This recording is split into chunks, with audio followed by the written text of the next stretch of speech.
अस्सलामुअलैकुम। Coconut biscuit की recipe share करने वाली हूँ। बहुत ही ज़बरदस्त रेसिपी और बहुत ही क्विकली रेडी हो जाएगी और इजी तरीके से मैं आज आपको सिखाने वाली हूँ कोकोनट बिस्किट कैसे बनाएंगे। ठीक है, उसके लिए मुझे क्या क्या अज्जा चाहिए होंगे वो मैं आपको भी मेंशन कर देती हूँ। अगर अब तक चैनल को सब्सक्राइब नहीं किया तो पहले चैनल को सब्सक्राइब कर दे, वीडियो को लाइक कर दे, ज़्यादा से ज़्यादा शेयर करें यार।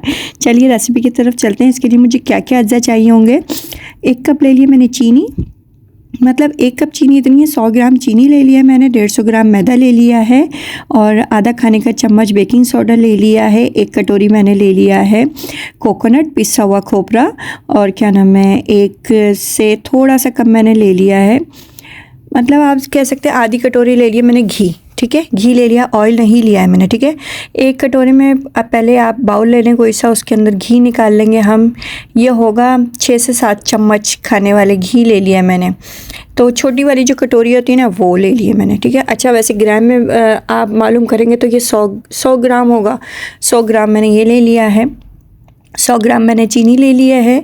इसको अच्छी तरीके से अच्छा आप इसमें आइसिंग शुगर भी ऐड कर सकते हैं और चीनी को पीस के भी ऐड कर सकते हैं। मैंने यूं ही इसमें साबुत चीनी मुझे थोड़ी बिस्किट में अच्छी लगती है कोकोनट बिस्किट के साथ, तो इसलिए मैं इसके अंदर साबुत चीनी ऐड कर रही हूँ। इसको अच्छी तरीके से हम मिला लेंगे, चीनी अच्छी तरीके से डिज़ोल्व हो जाए इसके अंदर, और थोड़ी सी ना चीनी बाकी रहे इसके अंदर। क्या ना, मुझे बिस्किट में हल्का सा अगर चीनी का टेस्ट आए तो वो अच्छा लगता है मुझे।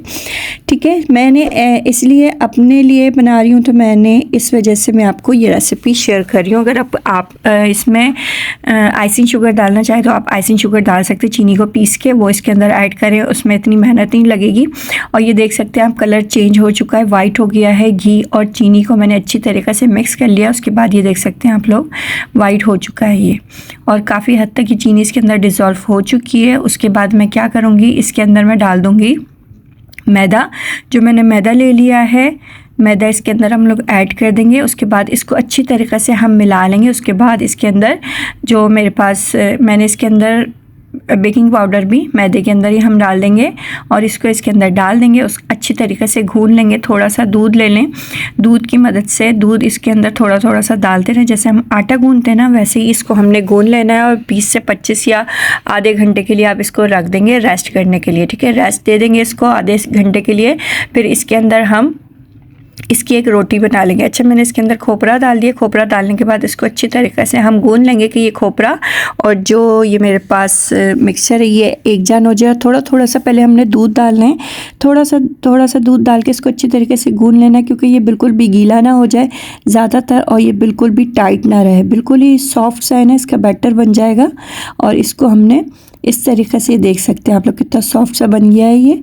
इसको अब क्या करना है, हमने अच्छी तरीके से इस तरीके से स्लेब के ऊपर डाल के अच्छी तरीके से इसकी पिटाई लगा देनी है। बहुत ही सॉफ्ट सा गूंथ चुका है मेरे पास। इसका पेड़ा बना लेंगे, अब इसकी रोटी बना लेंगे।